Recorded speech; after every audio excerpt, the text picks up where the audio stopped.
All right, this is my adult audience. Vic, my nephew, Hello. my other nephew, Carlos, another adult. Hey. There we go. Let's get this started. So, the reason I chose this topic was because in our last class, we did a review essay on cyberloafing distraction or motivation by Rocio Celeste Avila. As I read the information, I started to see myself in the examples, and I'm not talking about the motivational examples either. So that pushed me to do a self evaluation. And in that self evaluation, I realized that I was using about 7 to 8 hours a day on screen time on my phone. Now, granted, some of those 7 to 8 hours was used on studies, audio reading, things like that, but a lot of it was also used on games and also social media. That information hit me hard because there's only 24 hours in a day. And 7 to 8 hours, that is one third of those 24 hours. At that point, I was basically running two full time jobs, my job as an x ray tech and also my job as a cyber loafer or cyber slacker. That on top of being part time in school and having a family and also doing my homework. Let's just say that I made immediate changes to my phone habits. I was able to bring down the hours down to four a day on an average. My goal is to average about 1 hour a day on social media and also on games and use that extra time on family and studies for school. That is exactly why college students need to put their phones down, also to bring down their screen time.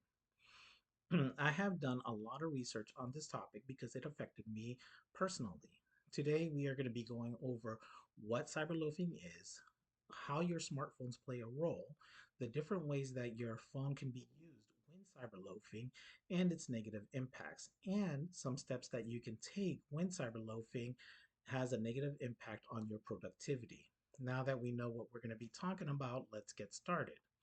Now we will be going over what cyberloafing is, how your smartphone plays a role, and the average screen time for a college student.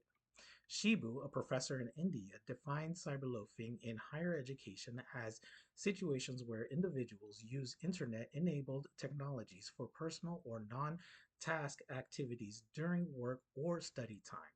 Shibu continues to state that smartphones are a constant presence now in classrooms and study spaces, while connectivity improves access to digital learning resources. It also creates opportunities for students to engage in non academic online activities during study time.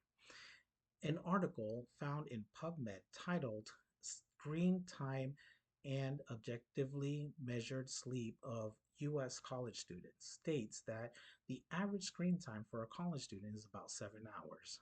Now that we know what cyberloafing is and how the phone plays a role, let's talk about our next main point, the different ways your smartphone is used when cyberloafing and its negative impact.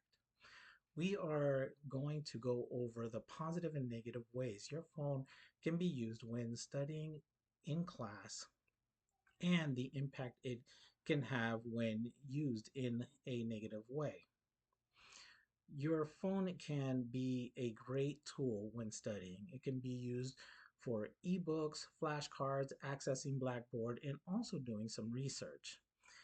It is so easy to be distracted with your phone that in the art of public speaking, Lucas calls smartphones the biggest distraction when listening to a public speaker. We can also apply that with listening to a professor's lecture, doing your homework, and studying for an exam. Shibu, in 2026, wrote Digital Distraction and Student Outcomes, Procrastination, and Self Regulation in Cyberloafing Performance Relationship.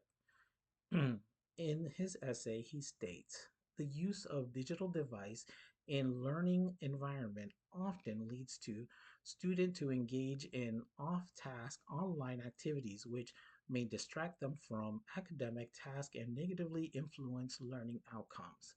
In particular, academic procrastination has been identified as self regulatory failure through which short term digital rewards displace long term academic goals. This shows that phone distraction are not just small interruptions. They can lead to procrastination and make it harder for students to stay focused on their long term academic goals.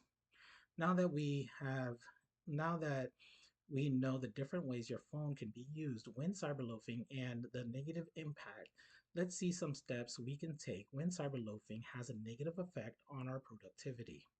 I was able to find three helpful tips in the Learning Center for University of North Carolina Digital Distraction to help combat cyberloafing while studying in class. These steps are: remove distraction before starting work, motivate and inspire yourself, monitor and adjust habits.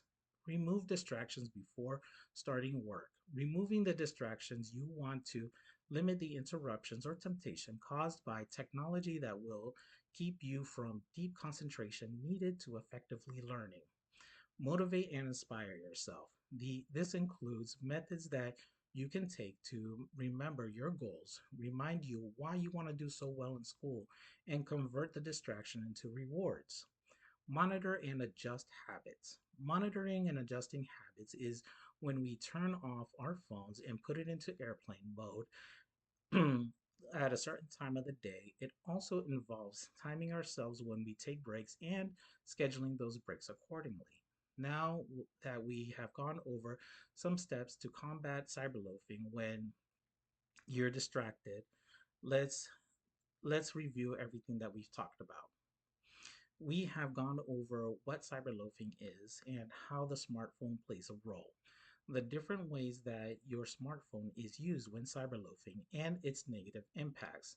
Some steps that can be taken when cyberloafing has a negative impact on your productivity.